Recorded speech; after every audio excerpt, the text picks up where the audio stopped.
আপনাকে যদি আমি বলি যে ইসলাম মানে হচ্ছে সকলকে বাধ্যতামূলক এখানে পর্দা করতে বলা হবে, আপনাকে যদি আমি বলি সকলকে বাধ্যতামূলক এখানে সালাত আদায় করানো হবে, তাহলে তো আপনারা সবাই ভয় পেয়ে যাবেন যে তাহলে আর ইসলামী খেলাফতের দরকার নাই বাবা। কেননা হাজার হাজার মানুষ এখানে বসে আছেন যারা হয়তো নিয়মিত সালাত আদায়ের সুযোগ পান না বা আগ্রহ থাকলেও করেন না। হাজারো মানুষ আছে যারা হয়তো মুখে দাড়ি রাখেননি, তখন ভয় পাবেন, থাক ওই ইসলামী খেলাফত দরকার নেই, গণতন্ত্র আছে, গণতন্ত্রই থাক।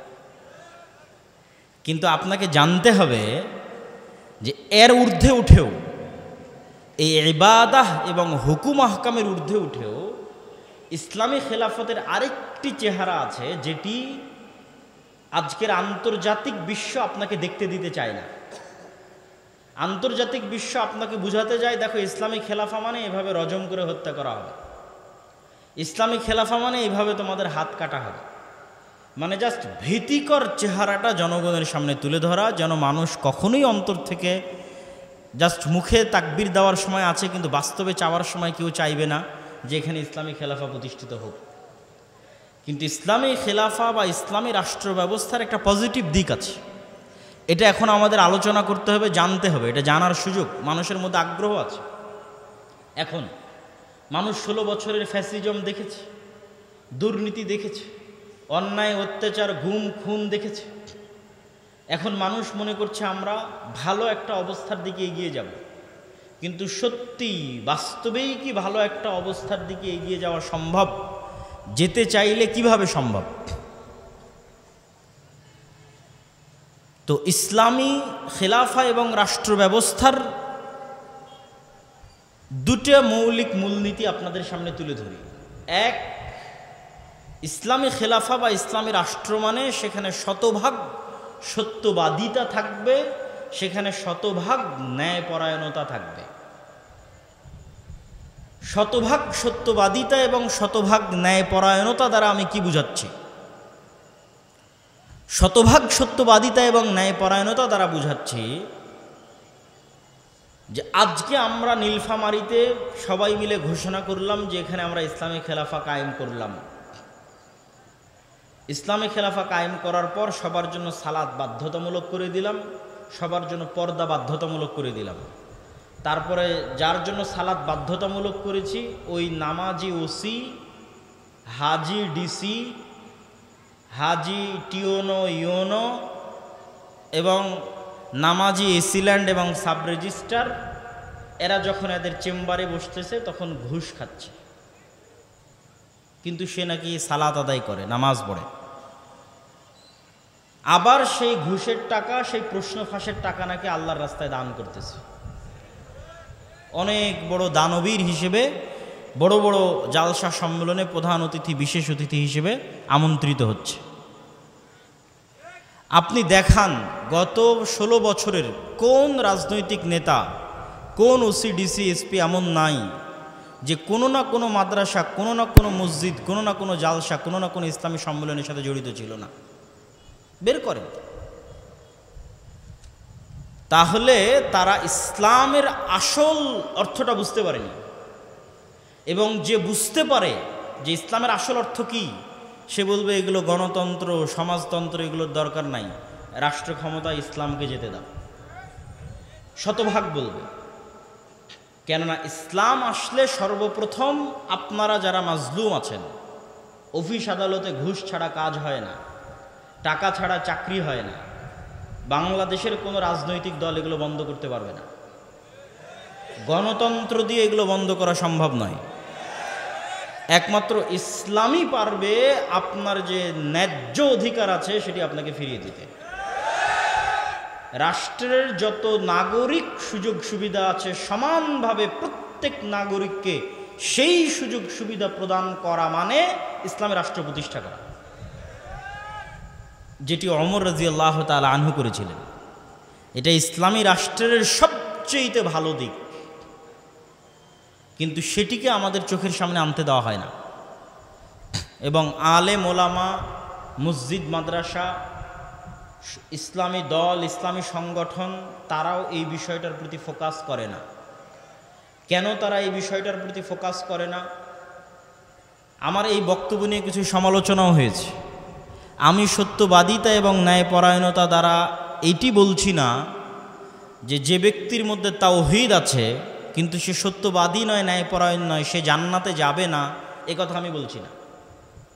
যার অন্তরে তাওহীদ আছে, যে সালাত আদায় করে, সে যদি মিথ্যুক হয়, অন্যায়পরায়ণ হয়, আর আল্লাহর কাছে ক্ষমা চেয়ে নেয়, মানুষের সাথে অন্যায় করে মানুষের কাছ থেকে ক্ষমা চেয়ে নেয়, মানুষ যদি ক্ষমা করে দেয়, তো আল্লাহ সুবহানাহু ওয়া তাআলা তাকে জান্নাতে দিবেন। কিন্তু আমি যেটা বলতে চাচ্ছি সেটি হচ্ছে, সালাত যে ব্যক্তি আদায় করে, যার আকীদা বিশুদ্ধ, কিন্তু তারপরেও সে সত্যবাদী নয়, সে তার প্রতিষ্ঠান, ইসলামী দল, সংগঠন, মসজিদ, মাদ্রাসা, ব্যক্তি, পরিবারে ন্যায়পরায়ণ নয়, তাকে আল্লাহ জান্নাতে দিলেও কোনোদিন রাষ্ট্র ক্ষমতা দিবেন না, রাষ্ট্র ক্ষমতায় যেতে পারবেন না, নেতা হতে পারবেন না। এই জন্য আল্লাহ সুবহানাহু ওয়া তাআলা যত নবী রাসূল পাঠিয়েছেন, সকল নবী রাসূলকে সত্যবাদী, ন্যায়পরায়ণ করে পাঠিয়েছেন। কেন? তাকে তো নেতা হতে হবে। আমার নবী মুহাম্মদ সাল্লাল্লাহু আলাইহি ওয়াসাল্লাম যদি আবু সুফিয়ানের সাথে কখনো মিথ্যা বলতেন, যদি আবু সুফিয়ান রাদিয়াল্লাহু তাআলা আনহুর প্রতি চুল পরিমাণ কোনো জুলম বা অন্যায় করতেন, তাহলে আবু সুফিয়ান রাদিয়াল্লাহু তাআলা আনহু তার নেতৃত্ব মেনে নিতেন না, আর আল্লাহর নবী নিজেও নেতৃত্ব প্রদানে অযোগ্য বলে বিবেচিত হতেন। তো আল্লাহর নবী শুধু মানুষকে ইসলামের সঠিক আকীদার, সালাতের দাওয়াত দেননি, তার ন্যায় নিষ্ঠা এত উঁচু পর্যায়ের ছিল যে তৎকালীন বিশ্বে কোনো রাষ্ট্রনেতা, কোনো কাফের মুশরিক ন্যায় নীতি নিষ্ঠায় আল্লাহর রাসূলকে পার করে চলে যাবে, এরকম কেউ জন্ম হয়নি। ফলত সবার মাথা তার সামনে নত থাকতো। মাথা নত থাকতো তার ইসলামের দাওয়াতের কারণে নয়, তার ব্যক্তিগত চরিত্রের কারণে। যে মানুষ মিথ্যা বলে না, কারো প্রতি অন্যায় করে না, তার সামনে যদি মাথা নত না থাকে, তো কার সামনে মাথা নত থাকবে? আর আল্লাহ সুবহানাহু ওয়া তাআলা যে পুরো পৃথিবী পরিচালনা করছেন, আল্লাহ কি বলেছেন? কুলিল্লাহুম্মা মালিকাল মুলকি তুতিল মুলকা মান তাশা। আল্লাহ হচ্ছে সকল রাজত্বের মালিক, যাকে ইচ্ছা তাকে ক্ষমতা দেন, আর যাকে ইচ্ছা তার কাছ থেকে ক্ষমতা নেন। এটা অনুবাদ নয়। অনুবাদ হচ্ছে যাকে ইচ্ছা তার কাছ থেকে ক্ষমতা ছিনিয়ে নেন। নাজা, গরম লোহার উপর যদি পশমের কোনো একটা কাপড় বসান, যে গরম লোহাকে যদি টানেন, তাহলে পশমের কাপড়ের যেমন ছাল বাকলা ছিলে বেড়ে আসে, আল্লাহ এইভাবে রাষ্ট্র ক্ষমতা ছিনিয়ে নেয়। ৩৬ দিনের আন্দোলন দেখেন কিভাবে আল্লাহ রাষ্ট্র ক্ষমতা একদম কেড়ে ছিনিয়ে নিয়ে একদম ধ্বংসের অতল গহ্বরে নিক্ষেপ করে দিলেন। আল্লাহ বলেছে আমি রাষ্ট্র ক্ষমতা ছিনিয়ে নেই। তাহলে আসল ক্ষমতা কার কাছে ছিল? আল্লাহর কাছে ছিল। আর শেখ হাসিনার কাছে ক্ষমতা ছিল অস্থায়ী, এখন যে এসেছে তার কাছেও অস্থায়ী, ৫০ বছর পর যে আসবে তার কাছেও অস্থায়ী, ১০০০ বছর পূর্বে যে এসেছিল তার কাছেও অস্থায়ী, কিয়ামত পর্যন্ত যারা আসবে তাদের কাছেও অস্থায়ী। তাহলে স্থায়ী ক্ষমতার মালিক কে? আল্লাহ। এখন আল্লাহ এই পুরো পৃথিবী পরিচালনা করেন নিপুণ নিখুঁত মানদণ্ডে। আল্লাহ মানুষকে চ্যালেঞ্জ করেছেন যে তোমরা আসমানের দিকে তাকাও, তোমরা কি আসমানে কোনো ত্রুটি দেখতে পাও আমার সৃষ্টিতে? আপনি নিজেকে নিয়ে গবেষণা করেন যে আপনার সৃষ্টিতে আল্লাহর কোনো ত্রুটি আছে কিনা। নাক, হাত, পা, চোখ, মুখ এভাবে না রেখে অন্যভাবে রাখলে ভালো হতো। তো এই পুরো পৃথিবী আল্লাহ নিখুঁত নিপুণ মানদণ্ডে চালান। সূর্যের যেভাবে ওঠার কথা, চন্দ্রের যেভাবে ডুবার কথা, ফেরেশতাদের যেভাবে যান কবজ করার কথা, ফেরেশতাদের যেভাবে যান দেওয়ার কথা, নতুন বাচ্চা জন্মদানের কথা, যেখানে বৃষ্টি বর্ষণের কথা, যা যেভাবে আছে সেভাবে অত্যন্ত নিপুণ এবং নিখুঁতভাবে ন্যায়ের সাথে, সত্যবাদিতার সাথে পরিচালিত হয়। তাহলে আল্লাহ তার ক্ষমতা ব্যবহার করেন ন্যায়পরায়ণতার সাথে। এই জন্য আল্লাহ সবসময় নিজেকে কি বলেছেন? কোরআনে দেখবেন আল্লাহ সবসময় নিজেকে বলেছে আজিজুন হাকিম, আমি মহাপরাক্রমশালী তবে প্রজ্ঞাময়। দুটো একসাথে লাগানোর কারণ কি? আল্লাহ যদি বলতেন আমি শুধু মহাপরাক্রমশালী, তাহলে যাকে যা ইচ্ছা তখন তাকে তাই করে দিতাম। কিন্তু আমার ক্ষমতা আছে, কিন্তু আমি হাকিম, প্রজ্ঞাময়, এজন্য যা করি ন্যায়ের সাথে করি, যা করি সত্যবাদিতার সাথে করি। তো এখন আপনি ইসলামের নামে, আল্লাহর নামে, আল্লাহর রাষ্ট্র ক্ষমতার অংশ আল্লাহর দয়ায় নেবেন। আল্লাহ আপনাকে দিবে রাষ্ট্র ক্ষমতা, কেননা স্থায়ী ক্ষমতার মালিক আল্লাহ। ইসলামের নামে নেবেন, আল্লাহর নামে নেবেন, আল্লাহ আপনাকে রাষ্ট্র ক্ষমতা দিবে। তো যেই আল্লাহ তার ক্ষমতা প্রয়োগ করতেছেন সত্যবাদিতার সাথে, ন্যায়পরায়ণতার সাথে, ওই দুটো গুণ যদি আপনার সাথে ম্যাচ না করে, খাপ না খায়, তাহলে আপনি আল্লাহর দয়ায় কোনোদিন আল্লাহর প্রদত্ত ক্ষমতা পাবেন না। এই জন্য আপনি যত মসজিদে যান, মাদ্রাসায় যান, ইসলামী দলে যান, ইসলামী সংগঠনে যান, যত বিভেদ আছে, যত গণ্ডগোল আছে, হানাফি কি, আহলে হাদিস কি, যত মত পার্থক্য আছে, এই মত পার্থক্যগুলোর মূলে মাসালা মাসাইল এবং আকীদার যতটা না ভূমিকা আছে। ধরেন দেওবন্দীদের সবার আকীদা এক, তারপরেও শত শত দলে বিভক্ত হয়ে আছে, এক মাদ্রাসা ভেঙে আর এক মাদ্রাসা তৈরি হয়েছে। আহলে হাদিসদের সবার আকীদা এক, তারপরে এক মাদ্রাসা ভেঙে আর এক মাদ্রাসা হয়েছে, এক দল ভেঙে আর এক দল হয়েছে। এই যে আকীদা এবং মাসালা এক হওয়ার পরও যে বিভেদগুলো, এই বিভেদগুলোর মধ্যে ঢুকেন, এই প্রত্যেকটা বিভেদের মধ্যে কারণ আপনি আকীদা মাসালা পাবেন না, কারণ হচ্ছে অন্যায়পরায়ণতা এবং মিথ্যা। হয় যিনি দলের নেতা আমির তিনি অন্যায়পরায়ণ অথবা মিথ্যার আশ্রয় নিয়েছেন, অথবা যারা কর্মী মামুর তার অধীনস্থ তারা অন্যায়পরায়ণ মিথ্যার আশ্রয় নিয়েছে, মানুষের হক যথাযোগ্যভাবে বুঝিয়ে দিতে পারেনি, দায়িত্ব পালনে ন্যায় পরায়ণতা রক্ষা করতে পারেনি। তাহলে আমরা আমাদের এই ছোট ছোট প্রতিষ্ঠানে, ছোট ছোট গণ্ডির মধ্যে আমি ন্যায়ভাবে শাসন করতে পারছি না, সত্যবাদিতার সাথে শাসন করতে পারছি না, তাহলে আল্লাহ কিভাবে আমাকে বিশাল রাষ্ট্রের দায়িত্ব দিবেন? এটা অসম্ভব। এই জন্য আলহামদুলিল্লাহ, মাশাআল্লাহ, আপনাদের মধ্যে সঠিক আকীদা আছে, আমল আছে, কিন্তু মুসলমানেরা যদি চায় যে তাদের রাষ্ট্র ক্ষমতা প্রয়োজন, তাহলে তাদেরকে এই দুইটা জিনিসের প্রতি ফোকাস করতে হবে। আপনি ন্যায়পরায়ণতাকে কখনোই এত হালকাভাবে নিয়েন না, কখনোই না। আপনি মনে করছেন না আমি তো ন্যায়পরায়ণ, আপনি আপনার স্ত্রীর সাথে ন্যায়পরায়ণ কিনা এই বিচারে কিয়ামতের মাঠে ফেসে যাবে। বাদ দিলাম রাষ্ট্রের কথা, দোকানপাটের কথা, আপনার স্ত্রীর ন্যায্য পাওনা আপনি বুঝিয়ে দিয়েছেন কিনা সঠিকভাবে, এই বিচারে কিয়ামতের মাঠে ফেসে যাবেন।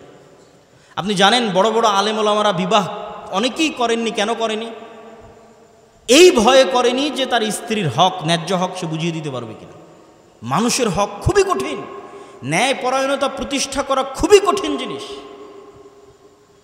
আপনি মনে করেছেন আমি হয়তো সালাত সিয়াম সব কিছু সঠিক আকীদাতে জান্নাতে চলে গেলাম, কিন্তু বাপের সম্পত্তি বন্টন করার সময় বোনকে ন্যায়পরায়ণতার সাথে বন্টন করে দেন। মানে যেই জায়গায় দামি জমি সেখানে আপনি ভাগ নিয়েছেন, বোনকে দেননি। যেটা দূরে কম দামি আবাদ হয় না সেখানে বোনকে দিয়েছেন। তাহলে এই জমি বন্টনে কি আপনি ন্যায়পরায়ণতা করেছেন? করেননি। তাহলে আপনার মতো দুর্নীতিবাজ চোরকে আল্লাহ রাষ্ট্র ক্ষমতা দিবে আল্লাহর দয়ায়? অসম্ভব। আল্লাহর দয়ায় রাষ্ট্র ক্ষমতা পাবেন না, জোর করে মারামারি করে রাষ্ট্র ক্ষমতা সেটা ভিন্ন জিনিস। আমরা আলোচনা করছি ইসলাম রাষ্ট্র ক্ষমতায় যাবে কার দয়ায়? আল্লাহর দয়ায়। তো আল্লাহর দয়ায় ইসলাম যদি রাষ্ট্র ক্ষমতা যায়, তো মুসলমানদেরকে কি হতে হবে? মুখে বলতে হবে সত্য, কাজে হতে হবে ন্যায়পরায়ণ। পরিবারে, সমাজে, প্রতিষ্ঠানে, রাষ্ট্রে। এমনি দেশ চেঞ্জ হয়ে যাবে। একদিনে দেশ পরিবর্তন হওয়া সম্ভব, একদিনে। যারা রাষ্ট্র ক্ষমতায় আসে এরা অল্প সময়ের জন্য আসে, আর স্থায়ী থাকে কারা? ওই যে পুলিশ হাসিনার আমলে ছিল এখনও আছে, যে আর্মি হাসিনার আমলে ছিল সে এখনও আছে, সচিবালয়ে যে সচিব ডিসি ওসি হাসিনার আমলে ছিল বদলি হতে পারে, কিন্তু ওরাই আছে। এরা হচ্ছে রিটায়ার্ড না হওয়া পর্যন্ত এরা থাকবে। তাহলে আসল ক্ষমতা কাদের হাতে? ওদের হাতে না, আসল ক্ষমতা ওদের হাতে। তাহলে এই যে ওসি ডিসি এসপি সচিব, এদের যদি ন্যূনতম মেরুদণ্ড সোজা হয় আর বলে যে আমরা অন্যায় করব না এবং সত্য বলবো, তো ক্ষমতায় যেই আসুক দেশ ভালো চলবে না মন্দ চলবে? ভালো চলবে। কিন্তু তাদের সেই শক্ত মেরুদণ্ড নাই। আমরা ওই শক্ত মেরুদণ্ডওয়ালা প্রজন্ম তৈরি করতে পারিনি।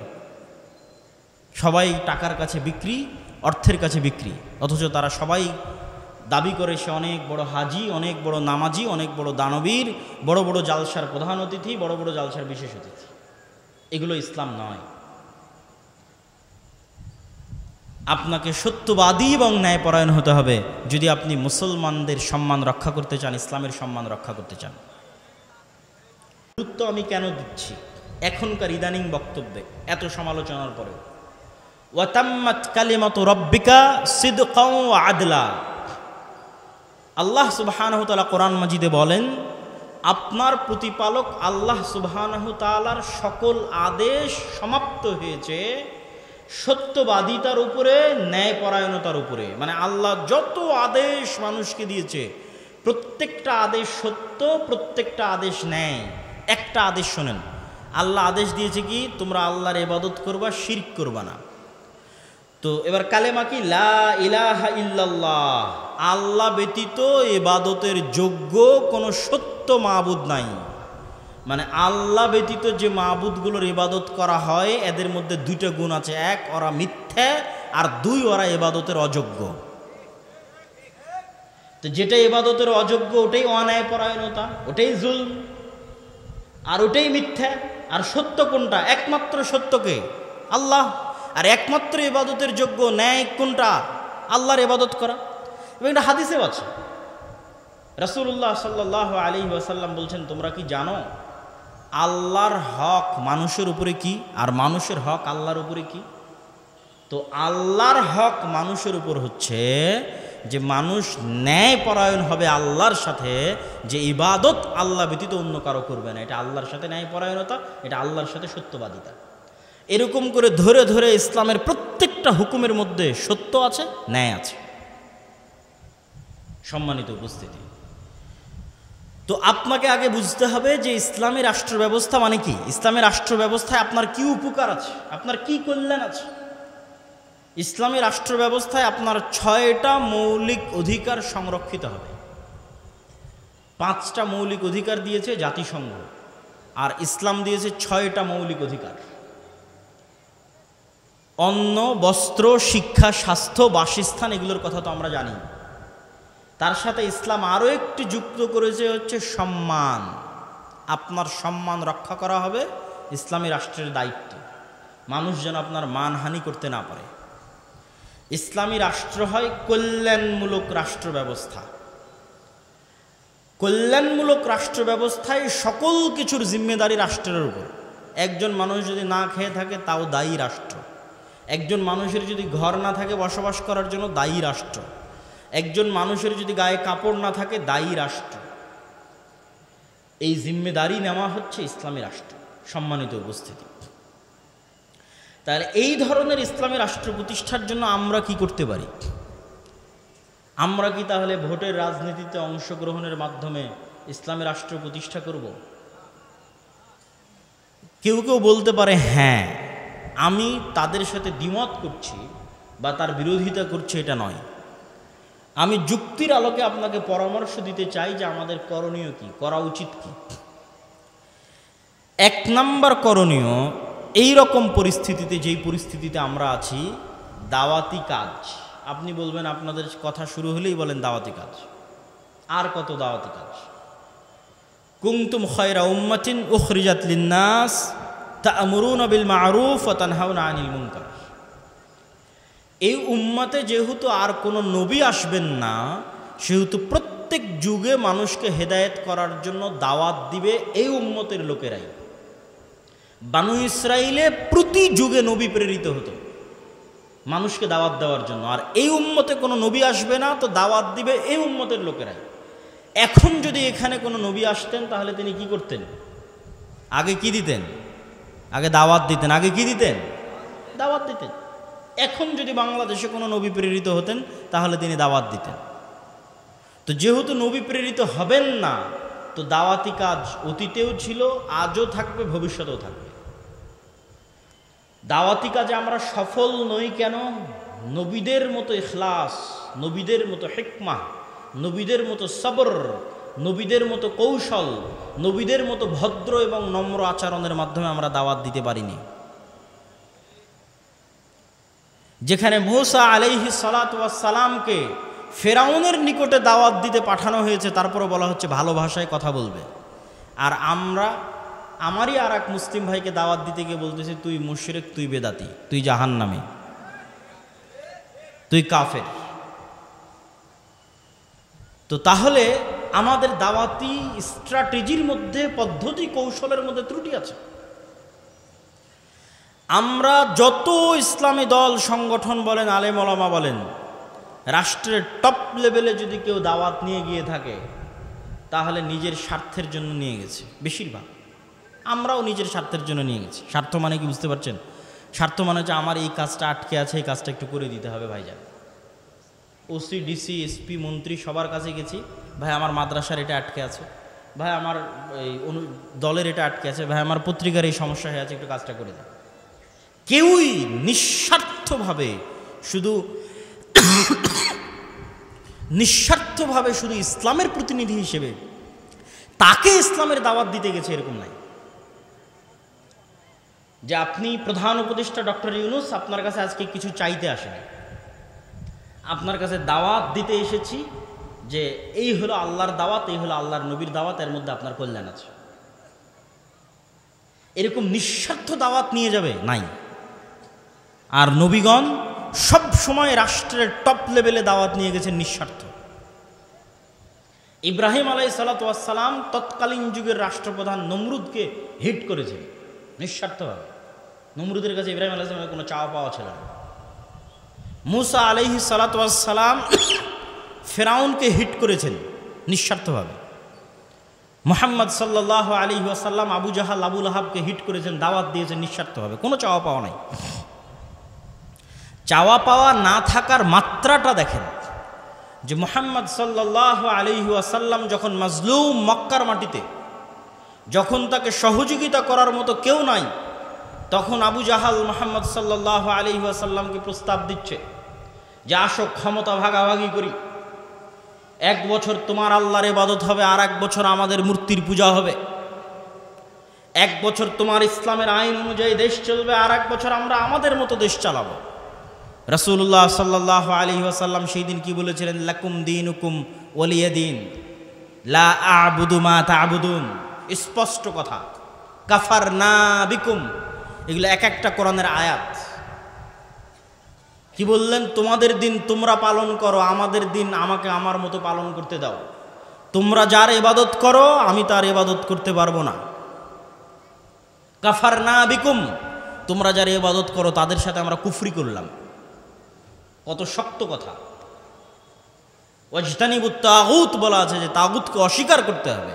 তো তোমরা যার ইবাদত করো, যেই মূর্তির, যেই শিরক করো, ওই শিরকের সাথে, ওই মূর্তির সাথে আমরা কুফরি করলাম। কাফার না, অস্বীকার করলাম।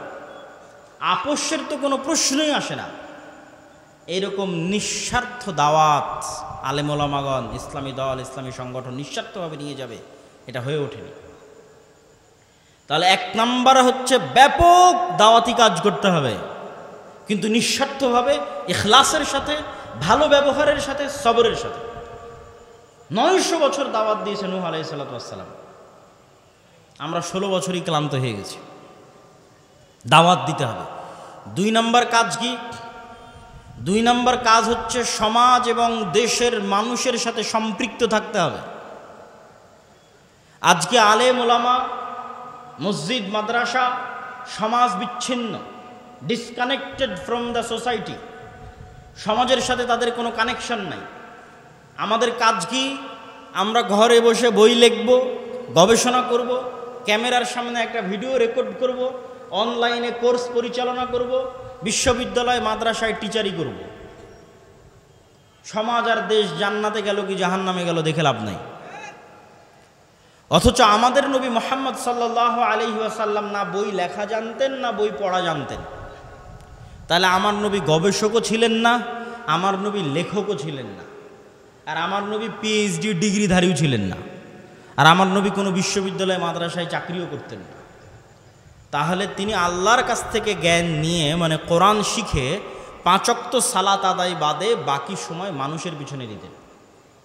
কার বাড়িতে কে মরলো, কার মেয়ের বিয়ে, তো কে কষ্টে আছে, কার বাড়িতে খাবার নাই, কে ঋণগ্রস্ত আছে, মানুষের দুঃখ কষ্টের ভাগিদার এবং ভাগবাটোয়ারার অংশীদার ছিলেন।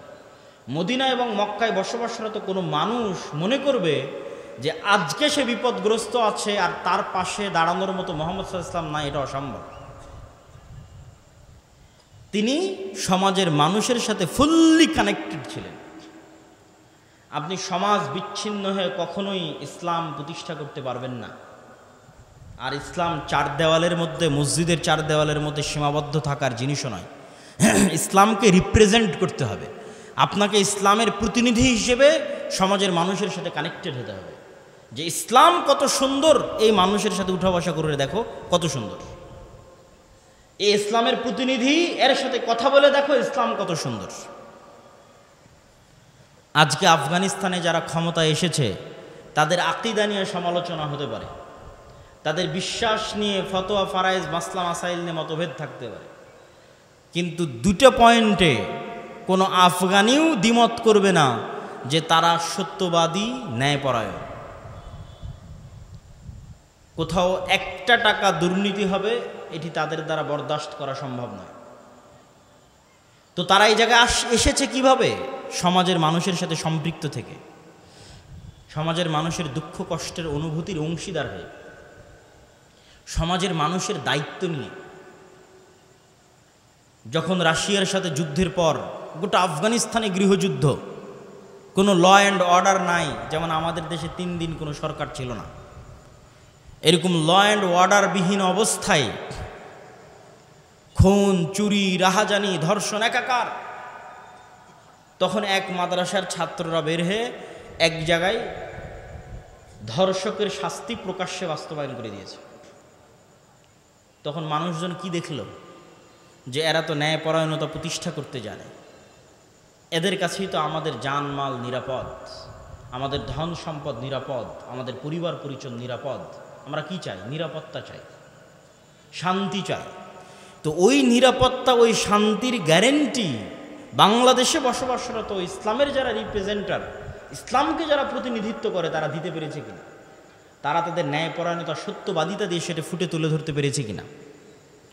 অতএব আপনাদেরকে সমাজের সাথে কানেক্টেড থাকতে হবে। তাহলে 1 নাম্বার বললাম ব্যাপক দাওয়াতি কাজ করতে হবে, 2 নাম্বার বললাম সমাজের সাথে সম্পৃক্ত থাকতে হবে, 3 নাম্বার শক্তিশালী প্রতিষ্ঠান তৈরি করতে হবে। এবার আসবে আপনাদের গণতান্ত্রিক রাজনীতির উত্তর। শক্তিশালী প্রতিষ্ঠান মানে কি? ইউরোপ, আমেরিকা এবং ইংল্যান্ডে গণতন্ত্র কেন টেকসই?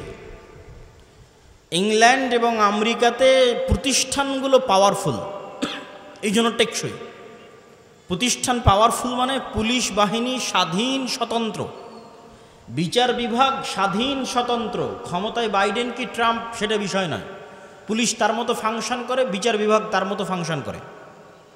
কিন্তু আমাদের ভারত, পাকিস্তান, বাংলাদেশের প্রবণতা হচ্ছে যেই ক্ষমতায় আসে সে পুলিশ, আর্মি, বিচার বিভাগ সবগুলোকে নিজের পকেটের মধ্যে ঢুকিয়ে ফেলে। ফলত এখানে রাষ্ট্র প্রতিষ্ঠান দুর্বল হয়ে যায়, ফাংশন করে না। তো শক্তিশালী প্রতিষ্ঠান মুসলমানদের নাই।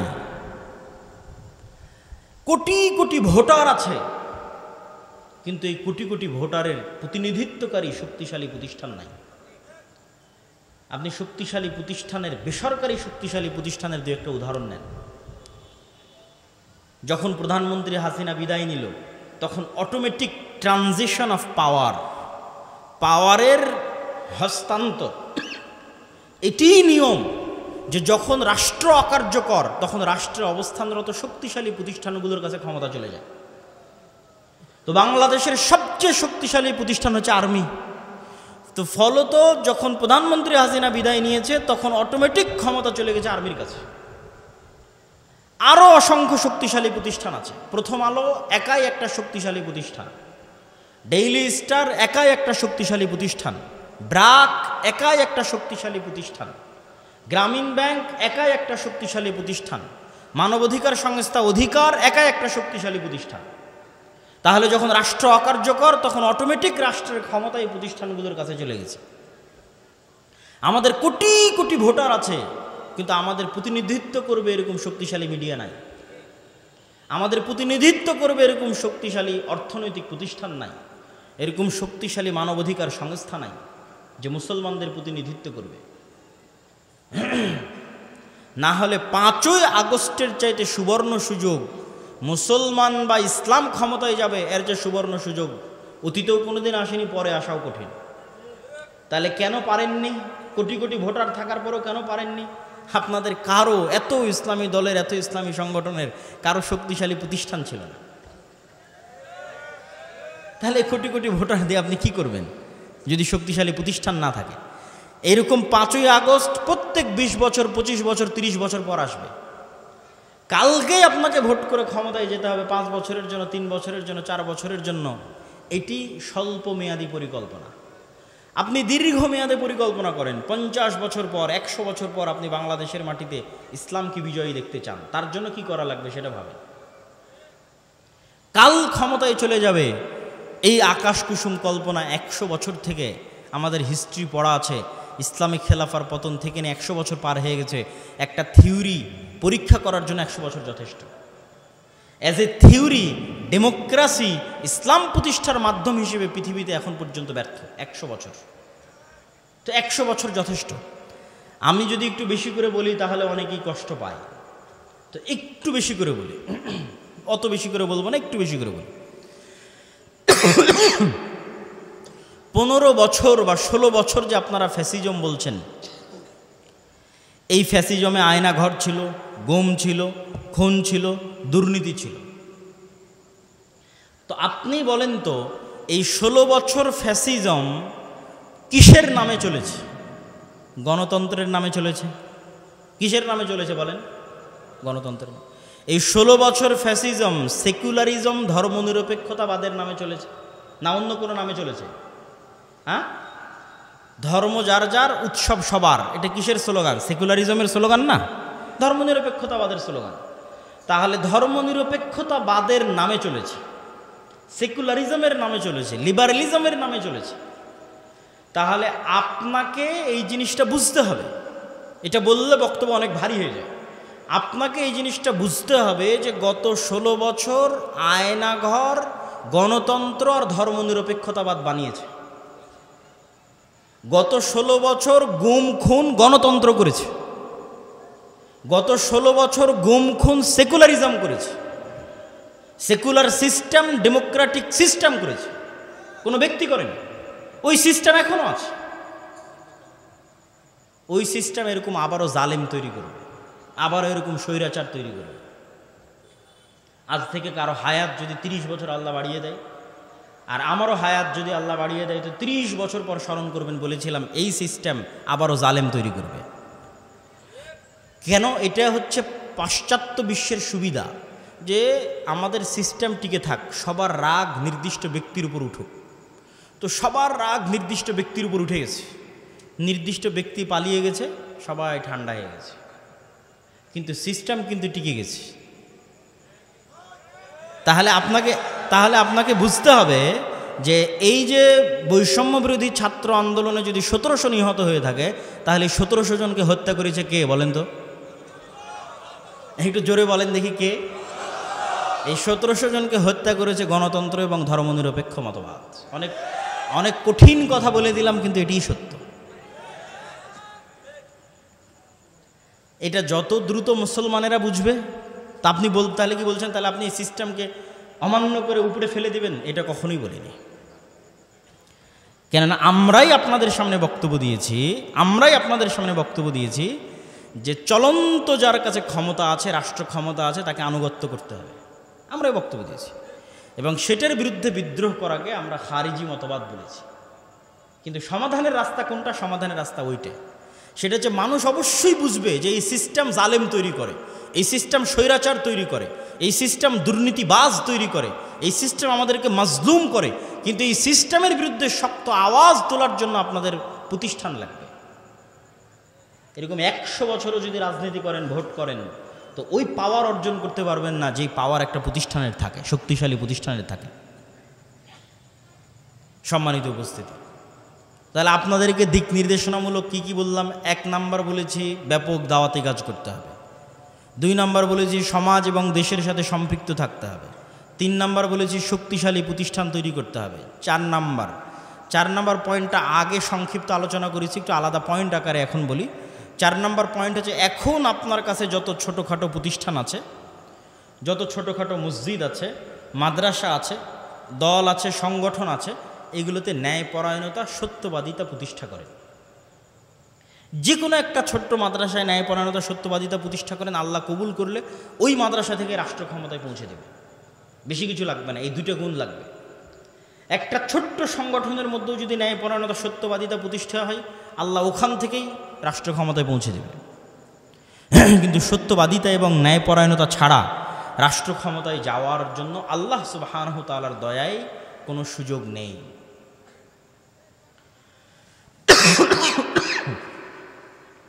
সম্মানিত উপস্থিতি, তাহলে আমরা আমাদের আলোচনার শেষের দিকে চলে আসি যে এই পরিবর্তিত পরিস্থিতিতে স্কুল, কলেজ, বিশ্ববিদ্যালয় সহ দেশব্যাপী যে দাওয়াতি কাজের পরিবেশ তৈরি হয়েছে, এই দাওয়াতি কাজের পরিবেশকে আল্লাহর পক্ষ থেকে নিয়ামত মনে করতে হবে, আল্লাহর পক্ষ থেকে দয়া মনে করতে হবে। আর এই ধরনের জালসা সম্মেলন কেন্দ্রিক দাওয়াতি কাজ থেকেও একটু বের হওয়ার চেষ্টা করতে হবে। জালসা সম্মেলন ভালো, কিন্তু জ্ঞান কেন্দ্রিক দাওয়াতি কাজ হচ্ছে টেকসই। আমার বহু বক্তব্যে আপনারা শুনেছেন, আমি বলেছি যদি জালসা করে জ্ঞান পৌঁছানো বেশি ভালো হতো, তাহলে ব্রাক শুধু জালসাই করে বেড়াতো, আর খ্রিস্টান মিশনারিরা শুধু জালসাই করতো। তারা জালসা করে না, ছোট ছোট শিক্ষা প্রতিষ্ঠান তৈরি করে, জ্ঞানের যে রাস্তাগুলো, সিলেবাস কারিকুলামের যে রাস্তাগুলো, সেগুলোতে তারা অগ্রগামী, তারা সেগুলোর অন্তর্ভুক্ত হয়ে আছে। সম্মানিত উপস্থিতি, আল্লাহ সুবহানাহু ওয়া তাআলা আমাদেরকে এই যে সংক্ষিপ্ত বক্তব্য আপনাদের সামনে তুলে ধরলাম, এই সংক্ষিপ্ত বক্তব্য বুঝার এবং এই সংক্ষিপ্ত বক্তব্যের প্রতি আমল করার এবং দেশব্যাপী, পুরো পৃথিবীব্যাপী মুসলমানদের একটা বিপ্লব তৈরি করার তৌফিক দান করুন আল্লাহ।